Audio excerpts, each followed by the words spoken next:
Okay, welcome to an episode here of Voices of Mishago. And I'm sitting here with John Muchna, the legendary John Muchna. And, and we've already had plenty of good laughs. And those of you that know John Muchna, you always know you get a good laugh talking with John. But I guess first, because we were just chatting about it, for those that maybe aren't familiar with you and know much about you, let's start with when did you first come to Mishago, if you recall? It would have to be late 60s. In the late 60s. Yeah. Okay. And Geraldine wanted to buy the sand pile and I was against it. That's why we're here. She won. Well, good for her. I'm glad that she won. She got her way. So how did you find out about it in the first place, or how did Geraldine find out? We were in Chicago. I had my buddy, him and I were partners, trying to catch up to Rockefeller, and his next door neighbor, Paul Engelman, had a house up here, and we were looking for a summer place. And he said, "Come up here." Well, Geraldine fell in love with the place, and I said, "I'm not paying $5,000 for any sand pile." That's how much I knew, right? Wow. So back then, these were going for $5,000. Wow. We had a choice of any lot we wanted down here. While we were in this lot, there was a tree out there that got washed away. So that was X marks the spot, and that's how you got this spot. That's how we got this place. Wow. And then I sold the building, and things got kind of not so good in the city, so we moved up here. Wow. So that's the other thing that's interesting about you guys is that you built up here and then you became full-time residents here. So tell me a little bit about that. So Geraldine fell in love, you said you're not buying any this sand pile. You ended up So you get wore down, right? Right. I know what Bill Nichols said. We're going to raise the price on the lots $500. If you want it, you can buy it now for the original price of $5. And she started yak. I said, "Buy the damn thing." That's it. Close the deal. Yeah. Well, that was a smart choice for sure. So this is in the 1960s. Yeah, so 68, I believe. Around 68. Okay. And so how did it go from there? Don't put that in cement because I'm not sure the date. We'll give some grace on the exact date, but clearly in the 1960s. And so then what did you do? Did you immediately plan to build? Is that how you went about things? Yeah, we started building this. I sold a apartment building. Okay. Now there's a real story. Okay. The guy Jim Bechtel is a real estate guy, and he asked me what I got. I had about 5 of them places in Pullman. He said, "What did you sell them places for?" I said, the highest I sold one, I think, was $30,000. He said, "They're selling between $400,000 and $500,000 now." If that's the truth, I don't know, but that's what he told me. Sure. Rub it in, So when you made the decision to move up here, you and Geraldine, so you sold. Were you in business there in Chicago, or what were you? I worked for a Cadillac dealer. You worked for a Cadillac dealer, and you had these. Yeah, we were buying buildings and remodeling them and renting them out. Okay. We were trying to catch up to Rockefeller. Sure. Didn't work. Well, it sounds like you did pretty well. So then, when you made the decision to come up here, you kind of cut ties with that, and you sold those properties, and then came up here. And so then was it summertime, springtime? Did you immediately start construction, or how did that come about? Because this is a beautiful place. We moved up in the fall because we had aluminum windows on the house, for summer home. And there was like an inch of ice on the inside. I said, "Well, that's the first thing we got to change." But propane then was like 17 cents a gallon, Now what is it? $2.30 or something like that? Right. So how long did it take you to build the home? I'm still working on it. If I could move. Well, we had it was for a summer home, Right. That's what it was designed for. And once we moved up here, we had to make it year round. Yep. So when you first came up here, you basically just got going on construction, and you knew your way around construction. You knew how to do this. Well, from what we did, this is the first complete house I built. Right. You know, from ground up. Most of it was just remodeling. You know. But it's basically the same thing. And do you remember how long it took you to build this originally? I know it's not finished. I don't know. Okay. But like I said, we moved up here, it had aluminum windows, lacking insulation, and like on the inside of the house now, that window right there, it was like an inch's ice on the inside of the aluminum frame. Wow. Now, being from Chicago, you were no stranger to how cold it could get in the wintertime, of course, but this was another thing altogether. We had real winters there. I mean, the snow was the biggest problem. Right. We got buried. Mm-hmm. And but other than that, I worked for Ritma for a while. I did wrote service for them. And then I went in the heating business, heating and air conditioning and plumbing. Mm-hmm. That was up here in the in the Whitehall, Montague area. You would do like Montague heating and cooling. Okay. How many years did you do that? Do you remember? About 3 years, I guess. Uh-huh. I think I worked for Ritma for about a year. Mm-hmm. That was a real joke working there. And that was, you say it was called Ritmore? Yeah, Don Ritma. Oh. That Chevy joint. Oh, gotcha. Okay. And like I said, I went into the heating and cooling, and I said, I think I'll build. So we went into construction. Okay. So then you would build new homes, build additions, or general? Well, I'd rather build a new home. We did some remodeling, but I hated remodeling. You never knew what you're getting into. You know? Right. You're dealing with an existing structure. Let's see. I built that one. We put the foundation in for L's. This one.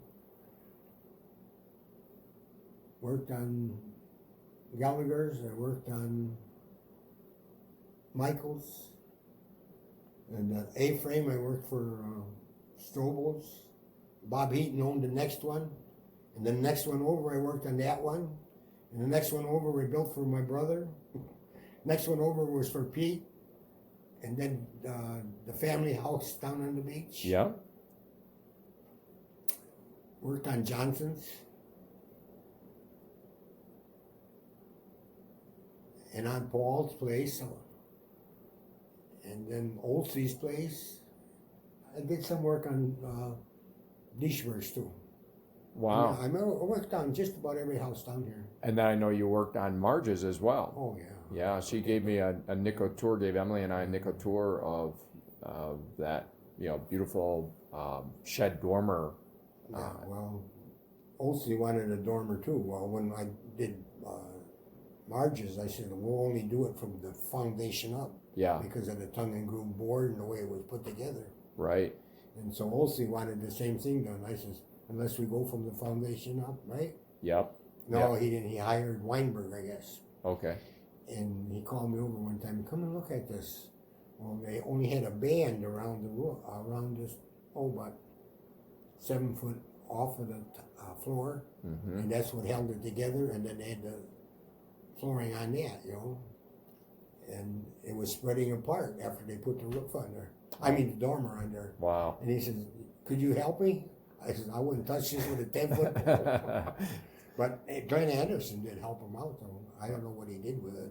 But me, like a dummy, I stuck my hand right in between there and said, holy crap. And I thought, you dumbass. So you did a tremendous amount of work then in Mishago here. In here, yeah. Wow. And then... We worked for John Deere's granddaughter, too. Way east. John Deere's granddaughter? Right.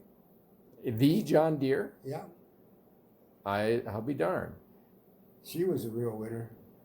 She had this old cast iron stove she wanted us to be real careful of. I'll be darned. So, so you continued with doing the construction through the 70s and 80s and 90s, and so I was doing that when I quit. The last house we built was Chambers' house, and that was, I don't know, have to ask Jim Bechtel what. And Chambers is the one just south of here, Right. south of Mishago here, that beautiful place there. Yeah. That's the last place we put together. Wow. Mm-hmm. Nice people, real nice people. And Yeah. they're both gone. Mm-hmm. The kids are good too, though. Yeah, I've met the kids, and they're really, really wonderful people there. So, well, I know in some of the times that we visited, and as we were joking earlier, for those that are listening, and kind of a bit of an inside, not an inside joke here, but Yes, it is. okay, kind of a It's between us. I showed up here and John said something like, so here we are, by the way, we're in July of 2024 here, but for some years, Emily and I have made it kind of a tradition to come over to Mishago in February, and we'll come over and we'll pay a visit to John and knock on his door wall and come in. And, you know, we usually have been staying in Grand Rapids, and it's been quite a day, and you know, we come in, of course, we've got to use the restroom. And so I show up today to John's place and knock on the patio door, and he opens up and he says, well, you got to tell Emily she can't use the bathroom or something like that. so the potty's in the same spot, I think. I told her I think last it's, time she was here. yeah. So, but yeah, we've really enjoyed. That's a joke between us. It is. So we've had a number of just really, really fun visits and just interesting conversations about just interesting aspects of your life. And I wanted to get into some of those things. You know, you hear the stories of around Mishago, and one thing that I didn't know until chatting with you on one of those February afternoons was that, you know, you flew an airplane.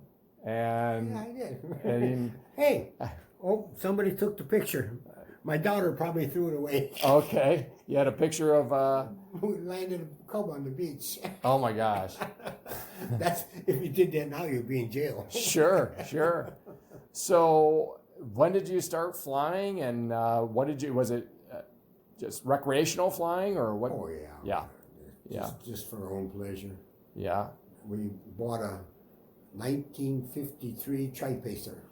1953 Tri-Pacer. Yeah, you don't need a license to buy airplane, you know that. And I was taking my lessons for my license, went for my physical, and I had an AFib. They said, you can't get a license. So I flew without a license. Nobody pulls you over. Oh, that's hilarious.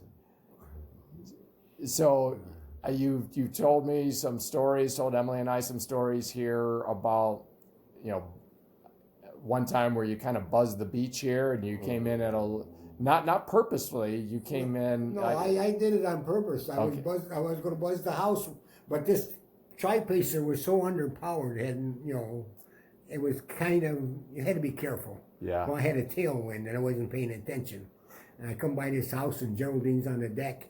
And I got home and she says, what were you doing? I could look right inside that airplane. I said, I'll tell you the same thing I told Terry. I'm trying to go up. So you were trying to get some altitude, but you had a tailwind and you just couldn't get No altitude. power. Wow. But if one of them sailboats was down there, I'd have had it. The mast would have been gone. Uh-huh. We had good times. So you did flying. I remember another story you were telling us once that I can't remember the circumstances, but I want to say some of the details is you were making a run to, maybe it was to Ludington or something for some parts. You got caught in a storm or No, something. you had to ring that up, huh? Okay, we Yeah. crashed. I'm digging up all the dirt. We shouldn't have gone in the air that day, but we needed the parts for the bulldozer. And the storm was coming, and we didn't get back before the storm. Oh And boy. we piled that poor airplane up. But we bought a wing in Kentucky, put it on, and flew it again. Oh my gosh. So you were going, my memory serve me right? Were you going to Ludington? Is that where you, okay. Well, they delivered the parts there. Yep. We landed in the storm.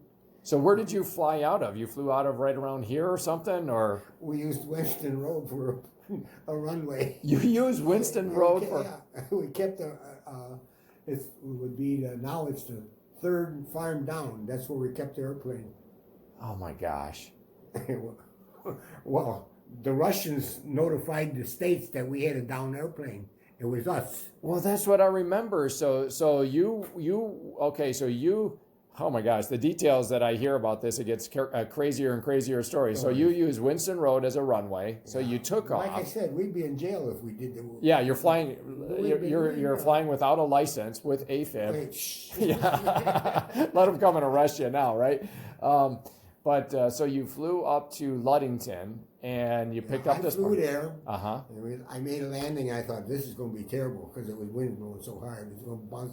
But I stuck to the runway. Somehow I did a real good landing. Mm-hmm. The guy run out of the office. He said, "That was a fantastic landing." And my comment was, "That's probably the last one you're going to see that I made like that." Well, I don't know how close I was to being right. Right, because then you got that part, and you guys immediately took off. Flew back. Uh huh. And we used to land in the field between a cornfield and a barbed wire fence and taxi down Winston Road to the farm. Well, we didn't make it. Oh my gosh! So what happened? Tell me what happened. You just Crashed it, rolled it over. The one wing was folded up like a Corsair. The other wing is sticking up, and I jumped up and grabbed the strut, and that plane flopped on its wheels. Terry jumped back in and started it up. And it was gas all over the place. That's what scared the hell out of me. Oh my gosh. And we drove it back to the farm and parked it. Well, they have the ETL, Emergency Location Transmitter, I guess it's called. Uh-huh. The Russians picked it up. Really? FAA come pounding on the door at 3 o'clock in the morning. Want to know what happened to the airplane? Terry said they hit it with the hay wagon. The guy said, yeah, sure, and walked away. No kidding. Oh my gosh. So take me back to the crash. I mean, you're coming in. We're coming down. Yeah. You know? And I said, Lois said she'd pick us up at the airport, you know. And he said, oh, well, and then start going back up. I said, oh, good, you know, we were going to go. Well, down we went. You know, it happened so quick, you know. Yeah. So you're heading into the prevailing winds. It was probably a western. Well, the trouble is we didn't know which way the wind was going. Oh, gosh. So you just basically just kind of like dropped out of the sky and kerplunk. No, it started sliding sideways. Yeah. And caught and flipped over on one wing. Yep. Gas all over the place, a wing broken up like a Corsair, and you guys obviously any injuries? Were you guys busted up or bloodied up The at all? next day I had to drive the mother-in-law to Chicago. We got to Chicago, I couldn't get out of the car. Oh. I was so stiff. Jeez. But other than that, no broken bones, no blood. Wow.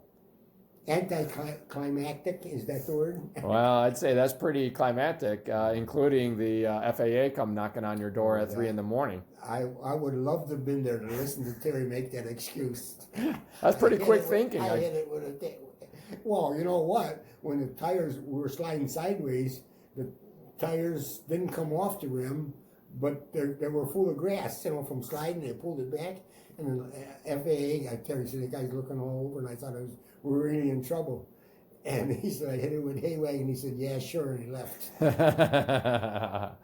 Wow, that's incredible. And then you would do flights. In fact, we were just talking earlier about flights, right across Lake Michigan here, and others that wouldn't do it. And we got rid of that, and Terry bought some good airplanes. Bought some good airplanes. Yeah. Yeah. I was out of my class. I dropped out of the airplane business, but I flew to an engine job that he bought. Wow. And then he had a Beach Bear, and that was a nice plane. That was a 6th place job. Wow. Nice. And who is this? I don't know that I ever knew who. You say his name is Terry? Twin Cities Garage. Okay. Named Terry? Terry Lohman. Terry Lohman, and he was into planes. There's a Lohman family all over the place. Okay. Mm-hmm. When I was in the refrigeration work, I did fixed his old man's milk cooler. And of course, we're buddies, right? So he wanted to pay me. I said, no, that's okay. And then I needed then the erosion we had, and I wanted to pick up some straw. He told me where to go get the straw. I don't know, we got like 40 bales of straw. I went to pay for it. He says, now we're even. Uh-huh. Barter business. Sure. No, I had a lot of time. I had a lot of good times up here. A lot of good people are here. Yep. And then the other kind of, as we're on the theme of kind of swashbuckling stories, I hear the stories of the sailing out here. And so the Hobie Cats, and I guess back in those years, and I've heard more than one Hobie Cat story. It seems like the Hobie Cats were kind of a fun thing for we had a race. In fact, go see Mars. I gave David the doggone trophy. Oh, Mishago's trophy. Okay, the coveted Mishago trophy. Yeah, my baby. It's sitting in her window, according to Denise. Okay. She said she saw it. What did you do that for? I said David wanted it, so I gave it to him. Sure. So what was that like? You guys would do like set up pontoons and race around them? We had a buoy out there, and we raced, I don't know, 2 or 3 times, buoy out and buoy in. We had a race around it. Mm-hmm. And Bob Parati is even in the races. Yeah, I think I've heard stories from them. Yeah, we had a lot of fun on them damn things. The best thing was when the waves were about 5-6 footers and jumped from one wave to the other. My gosh. I had Engelman's son-in-law and Jim Eunice on there, and I misjudged, and we dove into the waves, and them guys went right through the rigging, right? Oh my gosh, they just got thrown. They just got stopped. Right. And they kept on going. They were all cut up, and they was calling me all kinds of names, And I says, well, look at each other. A little bit of blood and water. They looked a mess. Oh, man. But that was about what I think was about the worst deal we had. We turned them over and everything, but we were out there one time till 11 o'clock at night, upside down. I've heard that story where you turtled up. So it's dark. It's 11 o'clock at night. And no lights, no life jackets, no nothing, No life jackets. But, we were out there, and I'm thinking, we ain't be in trouble, right? Well, we worked it loose finally. And because what happened? When it goes upside down, did it just catch on a sandbar? It caught on something. Uh-huh. Whatever was out there, I have no idea. But we were quite a ways out there. Way out there.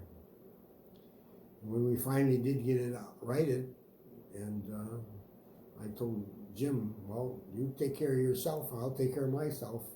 Mm-hmm. And I'm hanging on to the stanchion, I'm thinking, wonder where Jim's at, because this thing took off because we couldn't unlock the sails, Because you're still in high winds, right? Oh, yeah. Yeah, so it's stormy out there. And he grabs me by the hair and pulls me on board. You told him every man for himself, so he just grabbed onto your hair. Well, I'm hanging on thinking, where the hell's Jim? Yeah. There's Jim. Wow. So those sails were locked, and you just had an onshore wind. We flopped it. We had it on its side, and then we flopped it over. We couldn't unlock the sails when it's I don't know what the hell happened. They got tangled up or what. Yep. So it just took off. I mean, it just took off. Yeah. Once it got righted up, it just took off. And like I said, Jim got on the boat, pulled me on the boat, and then we got it under control. Yep. We hit the beach and asked for an old-fashioned. Out there, he's making all kind of jokes. We're upside down, right? And we hit the beach, and said, Geraldine came down there. I said, we need a couple drinks. She said, well, I had one sip of mine. Jim said, I need another one. Oh, my God. I couldn't believe he drank that one that fast. Out there, he was making all kind of jokes you could think of. Right. The Lake Michigan Monster got us. I remember that one. Yeah, I mean, what else he was coming up with.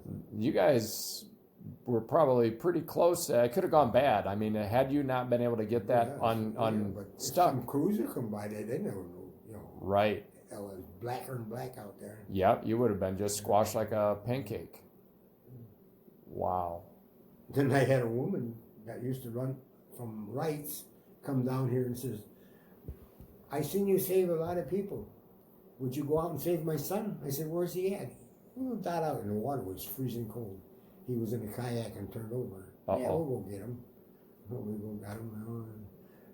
He was worried about his boat. I said, hell with your boat. Let's get you to shore. I mean, that guy was vibrating. Yeah. And we got him to shore. The next year, she had come up here and brought her son down. You got to tell him thank you. I said, lady, that's a year ago. No, I mean, at least a year ago. Mm-hmm. And I said, forget about it. Well, he was some kind of band or something, and he made a CD. Young John and Old John Saved Me. No kidding. Yeah, He sang a song. Yeah, I said that's pretty good. Everything's good except Old John. I wasn't that old then. Right, right. But yeah, I mean, we had a lot of fun up here. Met a lot of good people. Yep. Met some real idiots too. Yeah, well, Is that on there? It's a community. It's a community for sure, and you've been really instrumental in the community. I mean, you've been handling so much of maintenance and all that type of stuff around here. Somewhere I don't know where it went, but I had a plaque from being a good neighbor. And I think Pete brought it down here. I said, no, that belongs to Geraldine because she kept the prices under control. Wow. Every time I say we got to raise the price, they're our friends. That's nice. But, we, like I said, working here wasn't for the profit. Right. I chose to live here. I kept the road open. I kept the road as good as I could. Yeah. I could remember one time when it was in January. It thawed out and had a rainstorm, and Townsend's son Joel come and says, "I can't get up the hill." Went over there and holy crap, it was really washed away. Well, I got the tractor started and leveled it out, filled in the groove and everything, and the next day it froze. Oh wow! But that was about the most, I would say, bothersome job, that day, because it was cold and miserable and rainy, but I'm glad I did it that day because of the fact the next day everything froze up. Wow. Yeah. And so you have seen just the ongoing, transition where people have see the people changing. Yeah. And homes, the some attitudes of the people are changed. and some homes that have, originally were cottages. Well, your place was you said a 3-season cottage, so you had the inch of ice on the inside, and then you now have turned this into. Well, we built a house inside the house. Is that basically what you did? And for those that have never been to John's home, it's just an amazing to me, and Emily just loves it as well. I guess I would describe it as I don't know if it's an octagon, but it's dual decagon. Dual decagon. Yeah.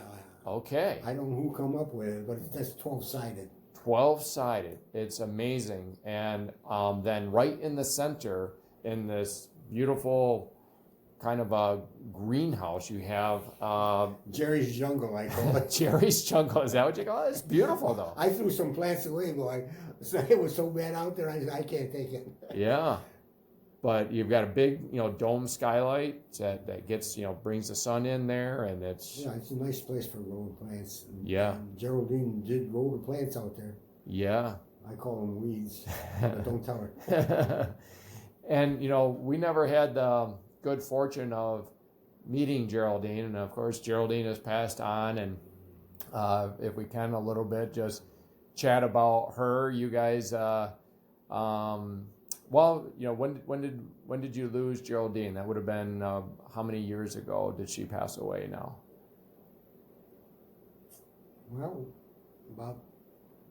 she was up there about 8 years, and she's gone working on 12 years. Okay. So you guys, were you high school sweethearts, or how did you? She lived next door. You heard about the girl next door? That was the girl next door. That is so interesting that you say that, because I don't know that if we ever shared this with you, but that's how Emily and I met. Really? She Did moved. you steal her bicycle and ride it over the coal piles?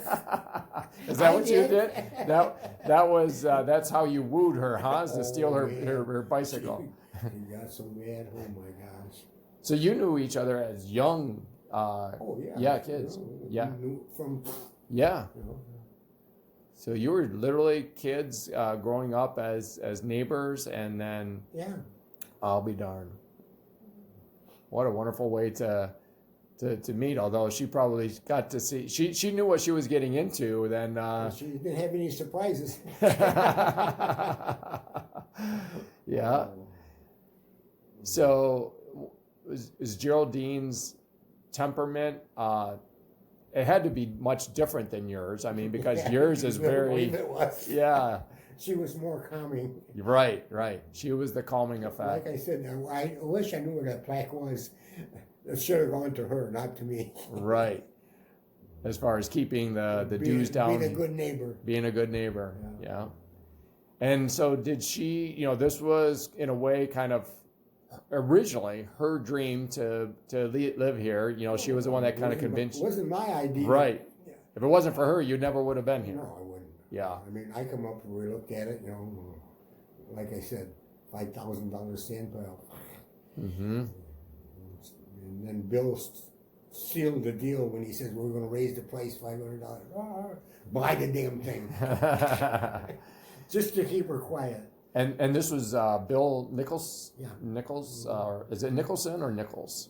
Bill Nichols, yeah. Bill Nichols. Yeah, Tom, Joe, and Bill were the developers here. Right.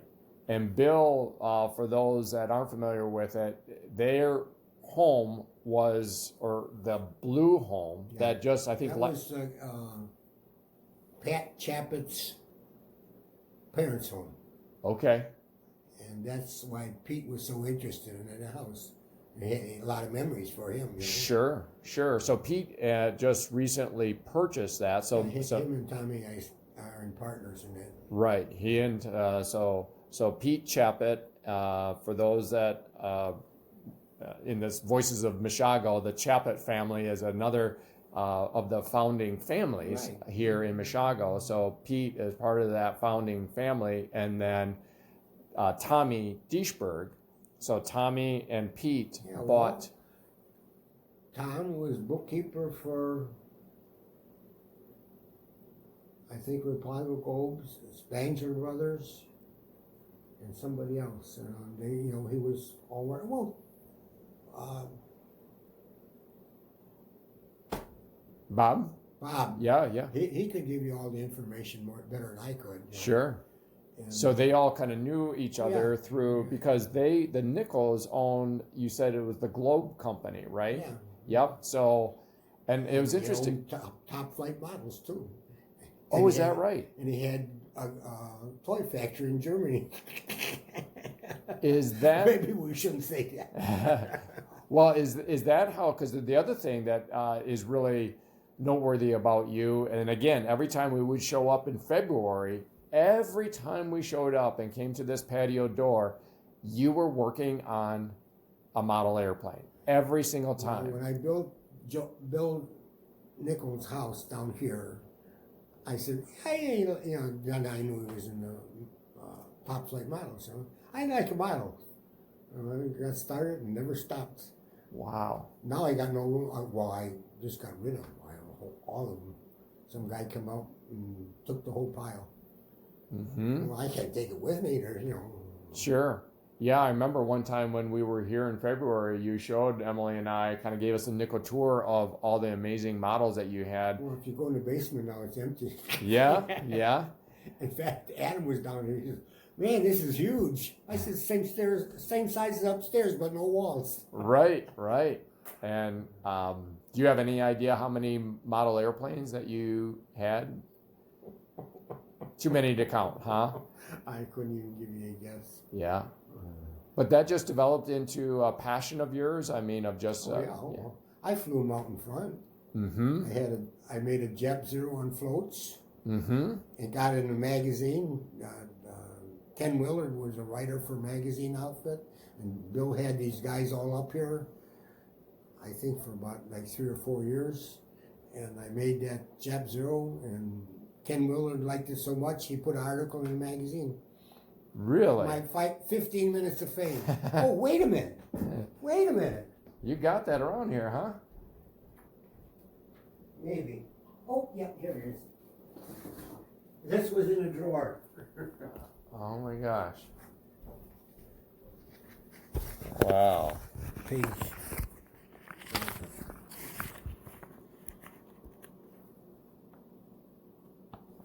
There. Nope, that ain't it.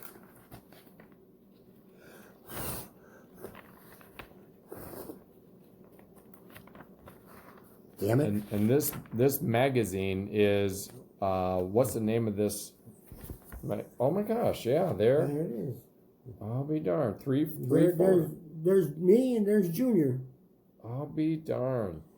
My 15 minutes of fame. Sure thing. Wow.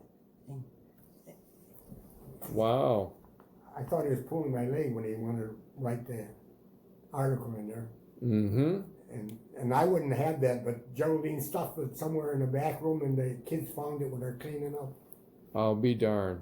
There's actually a fourth photo here. Yeah, of out on the water right there too, up here. Yeah. That's that same one, and that's a Japanese Zero float plane. Yeah, well, Yep. according to Ken Willard, I was the first guy to model that airplane. But the Jap Zero was a model from Bill Nichols' Top Flight, and I just put the floats on it. Wow. So this is radio controlled RC Modeler is the name of the magazine. RC Modeler, in other words, radio control modeler. July 1984 is the episode, or the issue, I should say. And I think we built that house in '81, and so he must have been at least 3 years. They had that meeting up here. It was always the weekend after Labor Day because nobody was here. You know, and we had the whole run of the place. He even had people from Japan up here. Really? Yeah. So you're saying at the Blue House, the Nichols house, yeah, and that's where he would have the big gang, and there's like, I don't know how many places he used, but he had a whole bunch of people up here. Wow. And all the drinkers spent their time down here with me. This is where the partying was going on. Wow.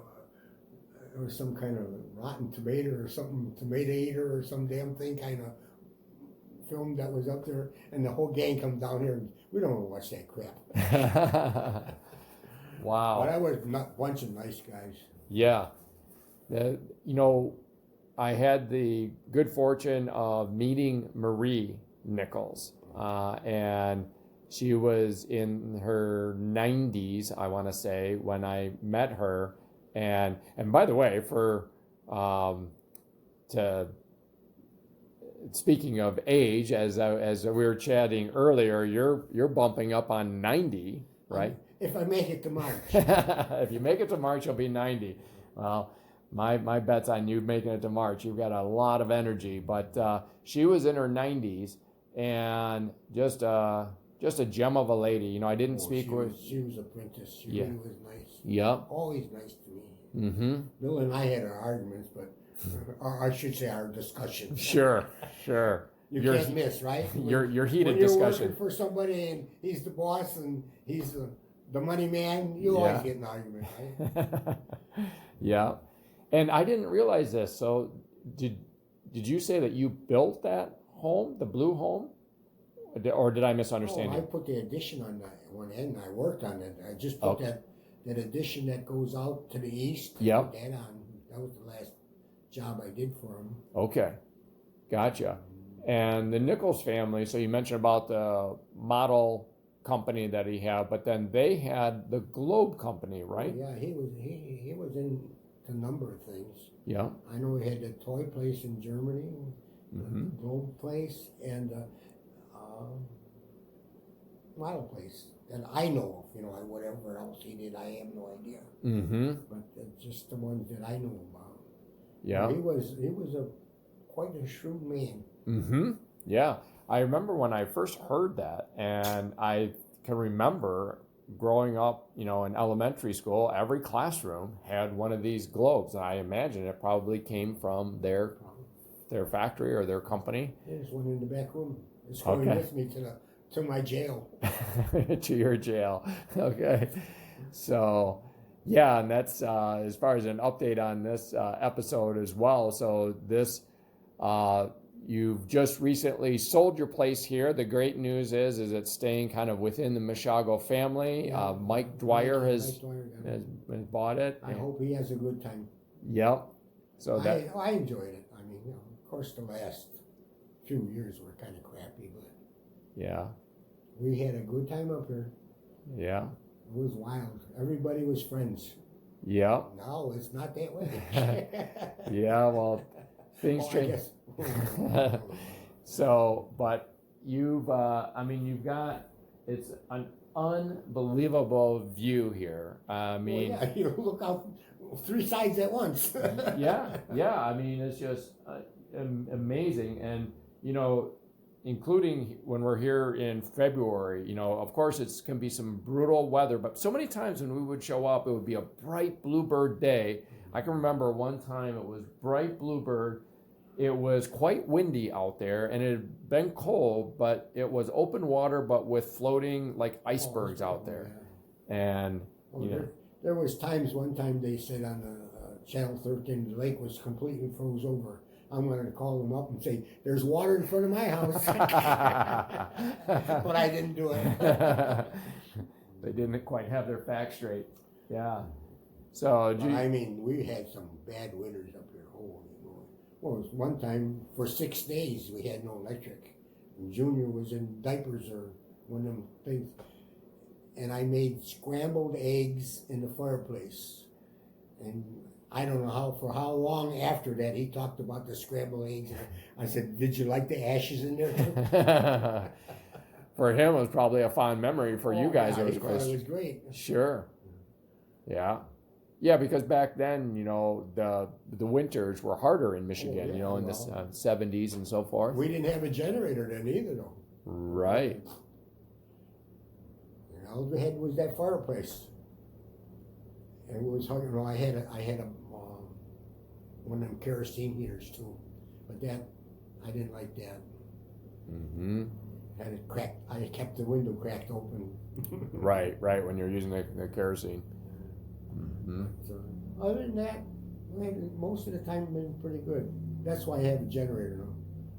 But I haven't used that thing at least 2 years, possibly 3 years. Never that. Okay. No use for it. Mm-hmm. I mean, not that I want to use it. Right.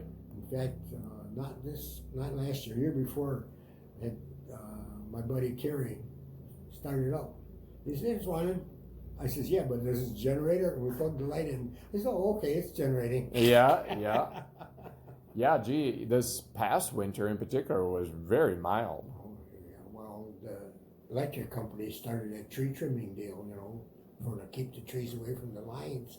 And that made a hell of a difference. Mm-hmm. I mean, it was nothing for having a little blow in the electric and go out, Mm-hmm. But I was going to say it hasn't been out for a while, but it did go out one time here during the week. When we had that great big blow. Right. We didn't lose electric. Right. And then we had a little blow later, and it was out. I don't know how long it was out, but my clocks were blinking. That's the only reason I knew the electric went out. Wow.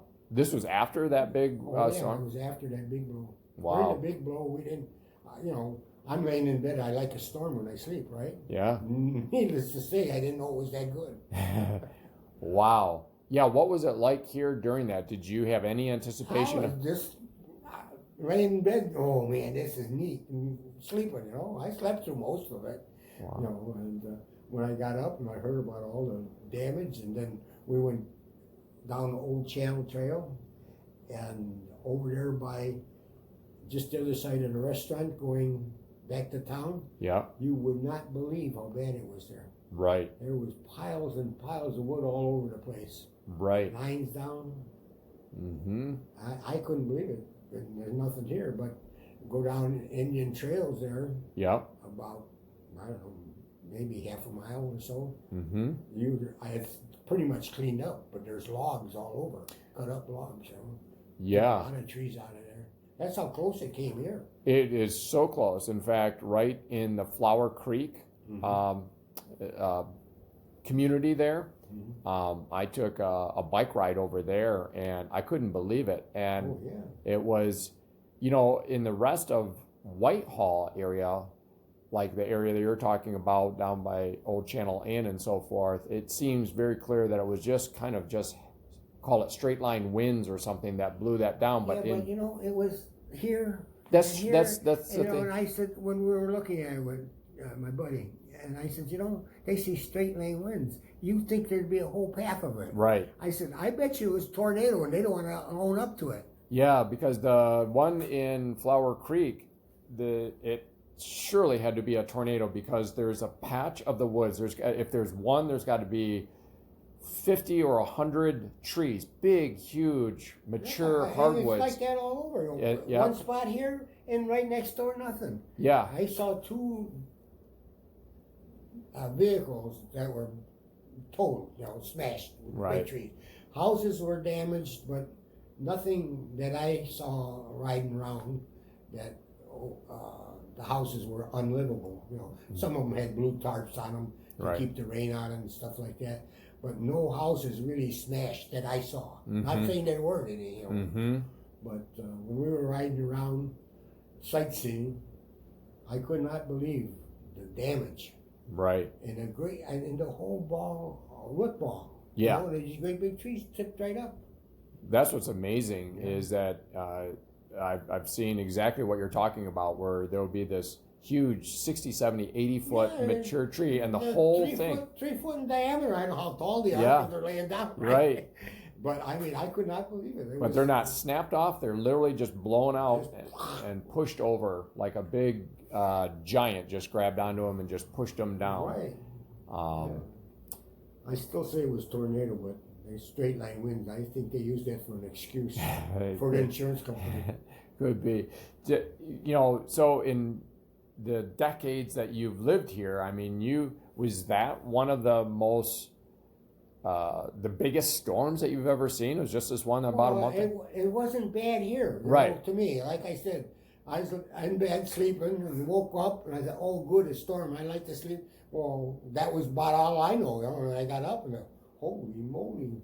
I didn't even realize it until Terry come over and said, "Come on, I want to show you some of this stuff." And we went for a ride. And I can't believe it. Right. I mean, there's no way I thought it was that bad. Right. Well, like I said, straight line winds, BS. So have you ever seen any major storms like that? I mean, that's one thing, you know, facing west here, you just see some amazing storms come across. A water spout. I mean, the biggest water, I seen some in Chicago. We were in a boat, you know, and they disappeared. Mm-hmm. But this one water spout coming across the lake, Bill Herbert was living there. And he was down here for some reason or other. And this thing was coming across the lake. He said, "Oh, it's a tornado." And he says, "Come on, let's go to the basement." I said, "Boy, I can get my camera. I want to take a picture of it, right?" So that's what I was into, taking pictures. I run into the doggone bedroom, come out, the damn thing was gone. But it was big and it was tall. Wow. And it just dissipated, you know. I'll be darned. Bill Herbert was in the basement before he could blink. I'll never forget that. Come on. Well, he was in a tornado when he was in the service down in Texaco, Texas. Mm-hmm. And he said the tornado followed the street and he even made the corners. Oh my gosh. Wow. So I have no idea how bad it was, but he didn't like the looks of that. Well, it was ugly looking, a gray, big twisting of water going up in the air. But I mean, it went way up and it was big in diameter. I wanted to get a picture of it. You know, like I said, by the time I got out here with the camera, it was gone. And it was coming across the lake, was heading towards shore. Headed right this way. But it never made it to shore. Mm-hmm. But I guess that's nature of them water spouts. They kind of dissipate when they get close to shore. They come in there quick. Mm-hmm. Yeah. But I've been here, you know, from time to time. I have seen those just huge fronts that are developing. You see them way, way out there over Lake Michigan. And sometimes they're just absolutely beautiful where they have this this smooth face to it. There was some nice clouds out there. Really? Mm-hmm. Yeah.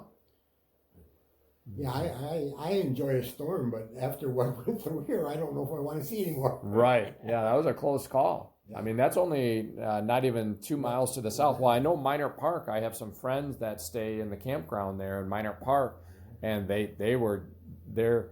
They couldn't get out. You know, it was. Oh yeah. It was. Well, the doc I used to go to, he's not practicing home. What would you call it? General practitioner. Mm-hmm. He's working for the hospital now. But he called me up. He's got 2 boys. And he says, we'll come out and help you. I says, I don't need any help. He says, there's damage all over. He lives on White Lake. He said, we heard everything's bad. He says, well, I'll bring the boys out. I said, there's nothing here, honest. Honest, Doc, it's good. Uh-huh. But, he bought 1 boat for me, and he wanted to buy the Hobie Cat. Mm-hmm. I said, I'll tell you what, I'll make you a deal. You take that Hobie Cat, you take everything that from the wrecked boats. We wrecked 4 of them things. Can you believe that? Wow. And I said, you got to take everything and you can have it for nothing. Wow. And so he bought it. He come with his father-in-law. His father-in-law was in construction. And then he come with a trailer. I said, you'll never get the damn thing apart. I said, it's been together forever, If you take it apart every year, you could probably do it. I said, but he gets sand in the stanchions. And so they rigged it up on a trailer. And they took every damn thing out of there. I already had the place sold, I had to get rid of this stuff. Mm-hmm. And when he got it right, and then a couple of days later, Terry Seaver is here, and he picks up a tiller bar. And I said, damn it, that Doc left that. He's probably saying, damn it, I don't have my tiller bar, Oh, no, that was enough fun to build everything but the hulls. Uh-huh. I gave them, I think, 4 sets of sails. Mm-hmm. They were in the basement for I have no idea how long, but we had a lot of fun with them boats. We're bad to them. Well, Jim Eunice and I used to wait for a day that was windy enough and we'd go sailing. We just loved it. One time it was blowing so hard, we set the boat up on the beach. We got on it. I pulled the sail in. We sailed right off the beach. Right off the sand? It was that much fun? Right off the sand. Choo. Wow. That's, well, no brains, Oh, we can do it. But that one time that I misjudged on that wave, boy, them guys were lucky. All they had was some little cuts. Right. You were the one where you threw them through the rigging, when you plowed into that. I guess that's what, when I think of you, or if I'm describing to anybody, who John Muchna is, it's. I'm not. I guess kind of the fun term, kind of the story term would be kind of like a swashbuckling kind of a life, if you kind of put it into the movie context. But what it amounts to is that, you just, you had a good time and you built skill sets. Jim Eunice, he used to be down here all the time sailing, And one time he's hanging on a diaper. And it's blowing like hell. He's hanging on there. The flatter you hold the boat, the faster it would go, right? Mm-hmm. Well, we hit the beach. The boat stopped. He's on the diaper, right? He goes all the way around. I'm sitting there, and what are you doing here? He says, I'm going back, I think. This is the diaper's like the harness, right? Yeah, you clip in, to hold the boat flat, Yeah. When the wind's blowing hard enough, it's really hard to hold that boat flat. Right. And hence, that's when you ended up tipping, right? That time where you turtled up. That was, Bill Herbert went out. There was a 4-master going by there, right? And the wind was blowing pretty good. So there's 2 boats down here. I got on one and Bill Herbert got on the other. And we went out there and they had their gowns on and all this stuff, big like party boat, having a real good time. This is a boat that was out there. Oh yeah, it was going. It was sailing south.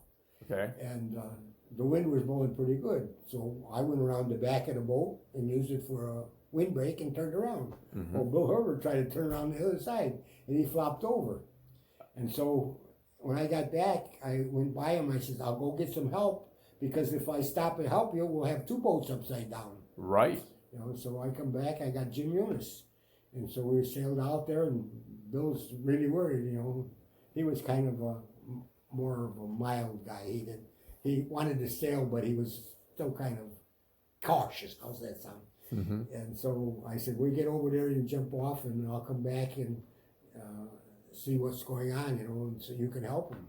Well, he jumped off before I was ready, so I flipped over, but I went all the way over.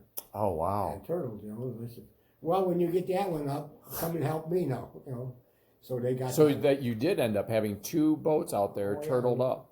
Well, then. And the boat that you guys had just done the circle around, they're long gone now. Oh yeah. Yeah. That party boat Them women had long gowns on, you know, like they were having a real party. Well, anyhow, they got that up, and they come by, and Jim jumped off, and Bill took off going, and we found out we're stuck, right? And we started hollering for Bill, but he was so damn scared, he just kept right on going. Mm-hmm. He wouldn't turn around, he wouldn't come back, you know. And so I said, okay, and then it got dark. How long would you say you were out there? Oh, I think Herbert, we went out there about 7 o'clock when Herbert turned over. We got back to shore, it was 11 o'clock. Oh my gosh. Wow. In fact, Pete come down, and he said, yeah, Bonnie said to me, he was supposed to be up here earlier, and he got up late. And she said, go down by John, and he's having fun down there, go help him. Wow. So you were out there for a total of 4 hours, and how long do you... At least 4 hours, yeah. And you were, how long? Freezing. Oh my gosh, wow. In fact, I told him at one point, I says, you know, we got to see if we get to sail and wrap up and think we like each other. Yeah, just to save some body heat. Let's try one more time, and we got it on its side. Once it was on its side, I knew we could get it back up. Yeah. But we couldn't unlock the sail. That's why it took off on us. Wow. And while Jim was on the boat, I was just hanging on to it and going along for the ride, you know. And it just came, you know, with an onshore wind, it just brought you right back to the beach? No, it was had to be a north wind. I believe it was a north wind. No, it was smoking though. Mm-hmm. Well, I was out there with my brother one time, and the fog moved in, and I told him, you couldn't see nothing, you know. And I said, okay, we're going to turn around and get it take on here. You know, we turned around. He says, where are you going? I said, I'm going back to the shore. He says, shore's that way. He's pointing south. I said, no, shore's that way. You know, and he said, no. I said, bull crap. You know, well, I'm going. Is he right? You know what I heard? Gallagher's were playing horseshoes, so I could hear them. I said, we're going the right way. I mean, that's how foggy it was. Wow. Nothing. Wow. There was a few times it was exciting. Oh my gosh, so you could hear the clink of the horseshoe. We're going, my brother was insisting I was going the wrong way. Sure. I told, bull crap, I know where I'm going. I know which way is north and south, though. But he was carrying on so much, and you couldn't see nothing. Couldn't see no houses, couldn't see nothing, you know. I thought, is he right? Wow. And then I heard the tinkle-inking of the horseshoes. Okay, we're okay.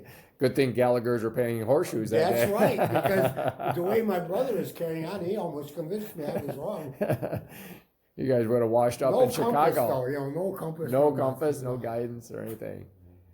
Well, that's truly, I mean, again, the epitome of, you know, just I call it swashbuckling and call it a life of adventure. You know, that's what I think of. Everything from. I'll say we had a good time. That's what's important. And well, I tell you, we could probably talk for hours. I'll put a wrap on this this episode. It's good, such good stuff. I keep on thinking all these stories talking to you. I love it. And so.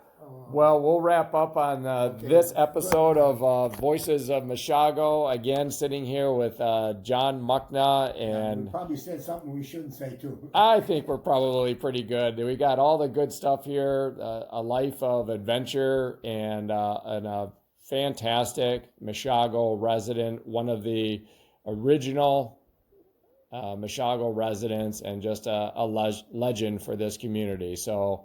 That's it for today's. I didn't know I was a legend. You're a legend now. You're officially a legend. We have it on Voices of Mishago that you're a legend. Hey, I thought I have to be dead to be a legend.